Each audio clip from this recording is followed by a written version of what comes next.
آن کسی که میبیایی کلمه شهادت میگی، الله اکبر میگی، مسلمان میکشی، خیلی مسلمان حلال میگی، تو در القاعده و دیگر جریان های تکفیری و اکستریمیستی تروریستی خدمت میکنی، جات جهنمه. محمد را نگفته. امروز مشکلات در عالم اسلام نمیاد.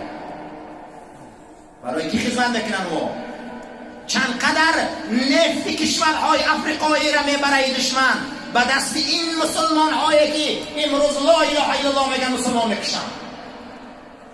چه ساختن در بریم ما؟ به خود بیاییم، به خود بیاییم. والله کشورهای اسلامی را امروز بمب میبنده در بدنش نبیا، الله اکبر میگه 1000 مسلمان ها میکشه، با آرزو میکنه که من بهشتیم. همین توحید محمد درس داد صلی الله علیه و سلم. همین توحید از صحابه یاد گرفته، همین توحید از امام اعظم یاد گرفته، یا از شافعی و مالکی و حنبلی یاد گرفته.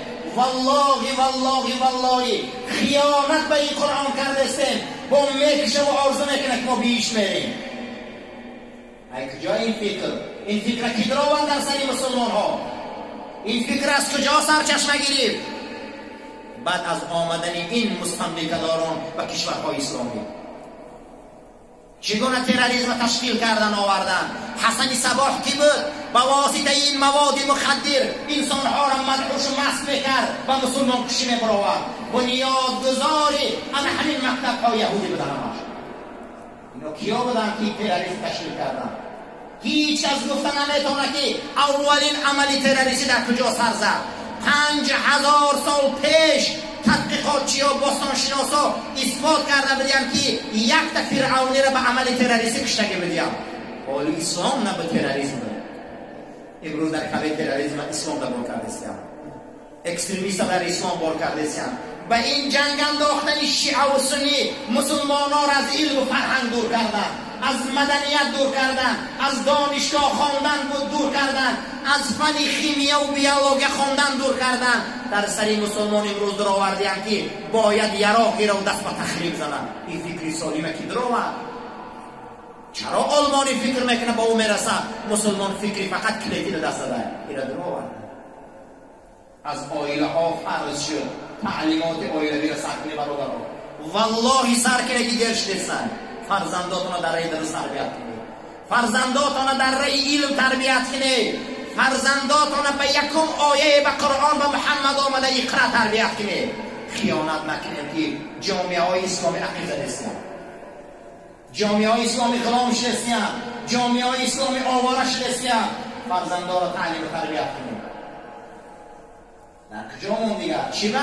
برای که عذروه و نصروه و تبعو نور الذی، با آن نوره که به این محمد آمد قرآن، چی با ایمان نمی بیاره؟ چی با باور نمی کنیم؟ چی با این رسوله که یهودیت و مسیحیت قبولش دارن حق بدنشه ما کفشنوش نمی کنیم؟ این توحید ای کجا مخته؟ این بمبمانی ها را کجا مخته؟ این مسلمان کشی ها را کجا مخته؟ کی برای شما اجازت داد که صحابه را حقارت کرد؟ کی برای شما اجازت داد که او را شیعه گفتن و بکنو بره سنی گفتن؟ کی اجازت داد؟ همه ای را دشمن اجازت داد. همه این در 100 ساله آخر نقشه دشمن بود. همه این بعد استیلاگرها در این ممالک بود. کی را اجازت داد؟ کی به شما اجازت داد که در عبادت دستن ویروی نسکی مسکشن اختن نماز کنید؟ در عبادت ها چکشنن. کی را اجازت داد؟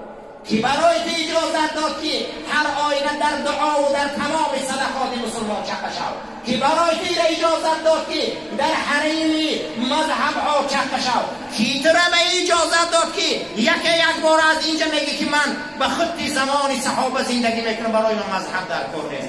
ای همینجا با صحابه چکه شدن خودش عملی تروریستی در بین جمع سر میشود. کی که میخیزی میگی من به صحابه عمل میکنم؟ این مذهب ها را صاحبش به صحابه عمل نمیکرد؟ این غیرت کی داد؟ این غیرت یهود داد برای تو، این غیرت دشمن داد برای تو، این غیرت مکتبای دجالی برای تو دادم. امروز با نام لا اله الا الله کلمه بریم میکفانی با آرزو میکنی بعد بهیش بریم. سبحان الله. این تعلیمات به رسول داد، این تعلیمات برای قرآن داد. قرآنی که ابتدایی و اقرا سر میشه، قرآنی که بعد او سوره قلم سر میشه، قرآنی که امروز بشریت به سوی امن و امانی دعوت میکنه. اینا برای کی دادی دادن؟ این غیرت کی داد؟ این غیرت شیطان داد. شیطان قسم خورد که طرف رستم بیامد، غیر چپ، غیر پیش، غیر عقب، ای رستم بیامد، ای راست آمد نشان داد. انزل معه، به این محمد قرآن آمد. چند تا زندگی کردیم؟ اولئک هم المفلحون.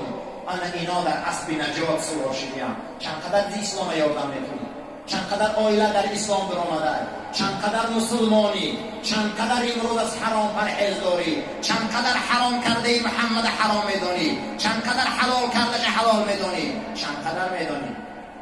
پیامبر یهودی ها رو وقتی میگیره، یهودی های وقتی که او در پلین میغلطه، زبانش میغلطه، میگه وظیفت همینه که یک صحابه من خوندن و نوشتن نشان ده تو آزادی. شما او رسولی گفت میگه یهودی نمیگه تو خوندن و نوشتن نشان میدهی، من تو چخه نمیشم خون بخواد همینه تو را آزادی تو. از او علم میگیرم.